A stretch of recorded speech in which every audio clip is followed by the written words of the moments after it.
check the mic and make sure it sound right, boys.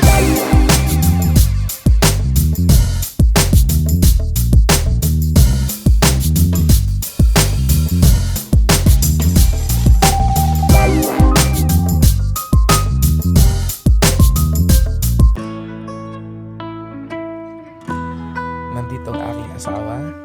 Ito si Darlene. Napakabuti, napakabait niya. So, tinimplahan na naman tayo mga kaibigan ng aking kape.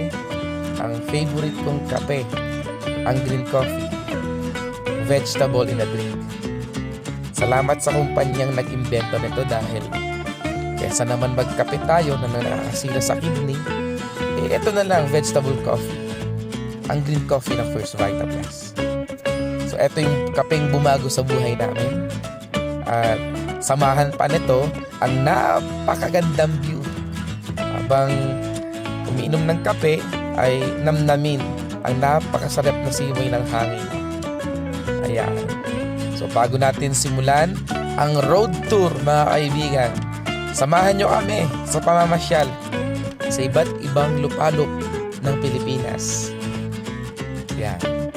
Okay, habang nagkakape ay grabe, napakasarap ng hangin dito. Sobrang sarap ng pakiramdam kapag nandito ako sa ganitong lugar.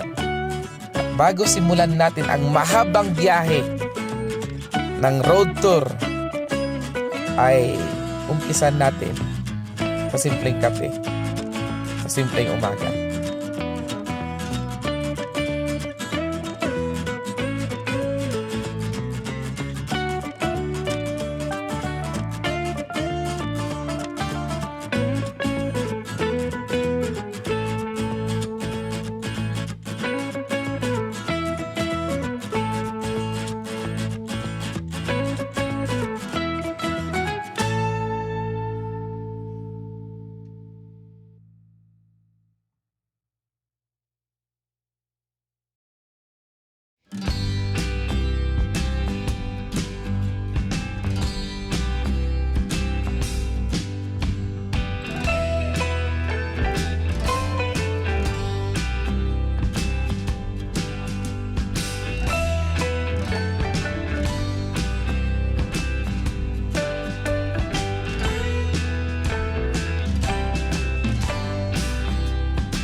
Kahit natin sa loob kung anong ginagawa nila.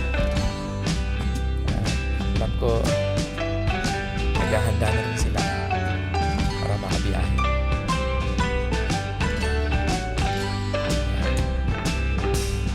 Grabe, nilamig.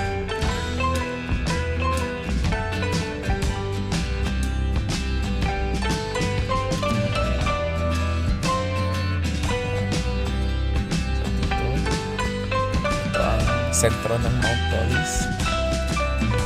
Nandito kami sa location namin ng aming mga partners.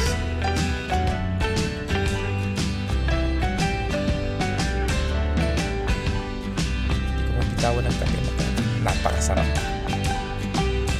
Ito naman yung aking body. At hopefully ay madagdagan ko siya dahil siksikan talaga kami dito sa loob. Ayan.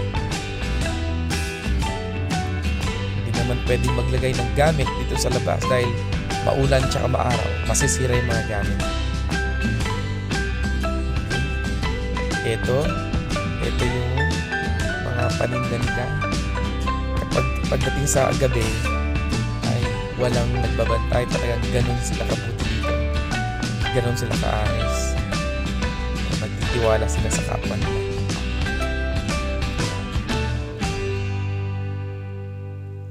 Paki-follow and paki-subscribe po ang Mr. Vin Motivational TV at samahan nyo kami sa aming mga biyahe.